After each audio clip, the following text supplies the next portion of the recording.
First up today, we have Ross. So Ross is a product manager for Agent, and he cites his main interests as beer and chess. That's a solid. I don't think you need anything else in your life, to be honest, Ross. So congratulations to you for picking the best two interests. And Ross is going to share five things from Ordinary Men by Christopher Browning. Ross. Oh, thank you, Andy. And thank you for the caveat about not knowing much about the subject matter, because I think that was targeted very much towards myself. Not at all. So Ordinary Men. I read Ordinary Men last year, last September, and it's one of the books there. I really hope I can do it some form of justice. It's a very, very dense book, but has made a profound impact on me since reading it. The book is really kind of consists of it's really a book of two halves. The first half is really recalling kind of the events of Reserve Police Battalion 101 from 1941 to 1942, almost written as if it was like a history kind of PhD kind of thesis. So it's very dense, quite tricky to read, full of facts. The second half, of this version at least, provides an opinion and kind of commentary as to why kind of these events occurred, and it's really in that latter half do you kind of uncover some pretty fascinating things. Now the book is, as I said, very records a lot of events in that first half. I'm going to try and condense it to kind of the initial stages of the book. So as I said, the book kind of recalls these events of this police battalion. Now it's interesting the way in which the police, the German police, were kind of set up at the time. There were two branches, and one of the branches is called the Order Police. The Order Police were kind of separate from the army, and often had people that didn't want to take part in the war, and instead kind of signed up to this Reserve Police. The Reserve Police Battalion 101 in particular consisted of members that were quite old. So these people that were drafted into the army and then didn't meet the criteria. So often they were in their 40s or in their 50s. And so these were people who their normal days were like bakers. They were welders. They were doing all sorts of normal jobs. And it's important to note their age, because they weren't indoctrinated in Nazism. They didn't go through kind of the Hitler Youth or anything like that. So these were very much, as the title says, kind of ordinary men. And so these men were initially, this police battalion were initially tasked with patrolling Poland, actually, and trying to maintain some form of peace and order. And there they actually observed some of the acts of the army as well, which are obviously some horrific acts that took place. And then they were first, the point which I want to focus on with all the five things that I've learned from this book were around the first acts that these police battalion undertook. And this is when they were asked to. So, do you mind moving on to the first thing? Is that okay? They were first asked to start to move Jewish people from Polish villages into the towns, into the ghettos. And this is probably the first point in which you think there is some kind of unreasonable, very unreasonable and inhumane ask of people.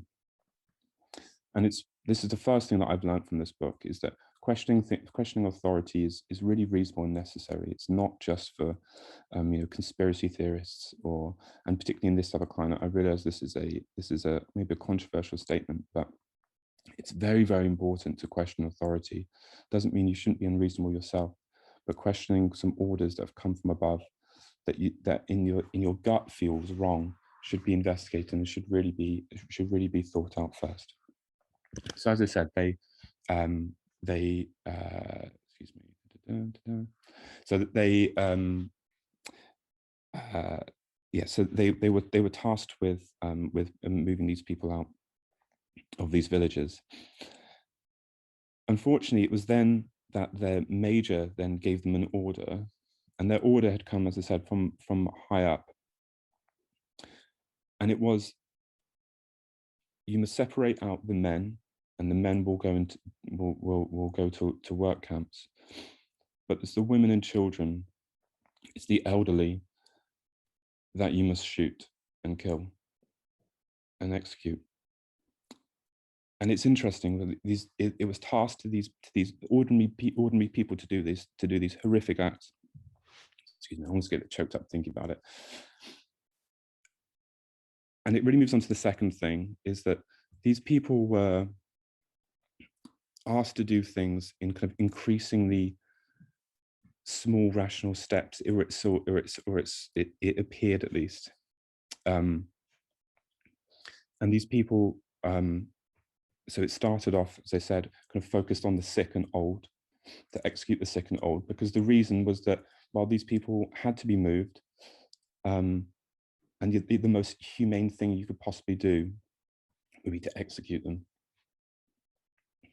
So these men thought, well, you know, this is the most inhumane thing to do, so I shall do it.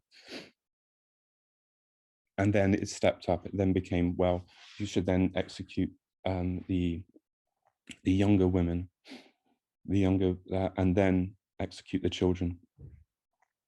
And here's a quote which really kind of stuck with me. And here's the quote: "I reasoned with myself that after all, without its mother, the child could not live any longer. It was supposed to be, so to speak, soothing to my conscience to release children unable to live." Now, it's very interesting because these men, it wasn't necessarily forcing them to commit these acts. These acts were optional. They had the option to say no, and they would be then brought back into Germany, into a different police battalion. But instead, they all chose to do these acts. And that kind of moves me onto my third point, which is social pressures are an extremely powerful tool to manipulate people's actions. Some of the reasoning that these men had for committing these acts were, the task was put onto the whole group, and they didn't want to let their comrades down and force their comrades to commit even worse acts. Excuse me, even more acts. Instead, they wanted to, in a horrible phrase, kind of take one for the team, which is a horrible phrase to use in this situation. But because of that, as I said, there's these social pressures which meant that you would comply, and you wanted to kind of do good for your group, which again, it kind of shows that these social pressures are so powerful to make you do these horrendous things. And the next point is that, so they, after they committed these kind of first type of these first executions, it then stepped up and ramped up, and over the course of a year, this battalion were responsible for murdering tens of thousands, more than any other more than any other battalion, tens of thousands of people.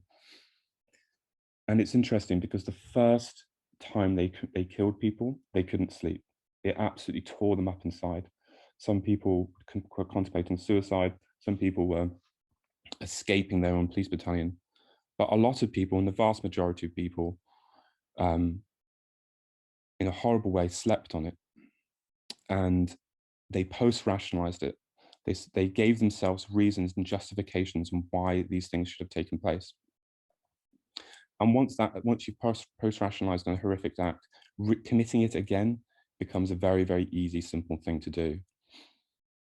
And so these men turned from these very nice, loving family people to monsters within a short period of time, and continued to commit these horrendous acts, killing tens of thousands of people.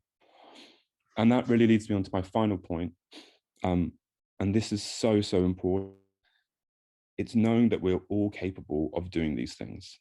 It's not, these people aren't alien kind of freaks. These are normal people, everyday people, you and I, that can commit these horrendous, most horrific acts.